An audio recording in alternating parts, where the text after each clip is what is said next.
Нема да има распит на други лица поврзани со аферата Рекет, открива за Алфа обвинителката од организиран криминал Вилма Рускоска. Прашана дали денеска или во текот на оваа недела во ова обвинителство ќе се сослушаат нови сведоци. Рускоска само кусо ни одговори дека таква најава нема. 6 месеци откако обвинителството за организиран криминал и корупција дозна за аферата Рекет, истрагата како да тапка во место.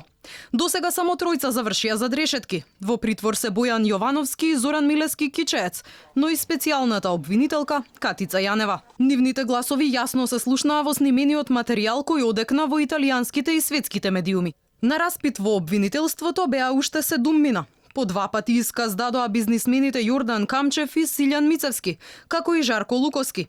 Еднаш пред Рускоска беше и струшкиот бизнисмен Ардијан Амзовски, а сослушани беа и двајца високи функционери на СДСМ, Фросина Ременски и Александар Кирацовски, но и водителката Лила Стојановска, блиска другарка на Боки 13. Но ниту еден представник на Меѓународниот сојуз на Бојан Јовановски не седна во обвинителството за организиран криминал и корупција.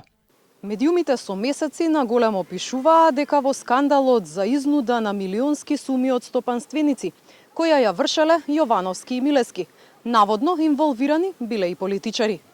Досега на распит нова улога на сведоци беа Ременски и Кирацовски. Како за споредба, обвинителката Рускоска пред 2 години за само 4 месеци ја комплетираше истрагата за 27 април и напиша обвинение против 30-тина.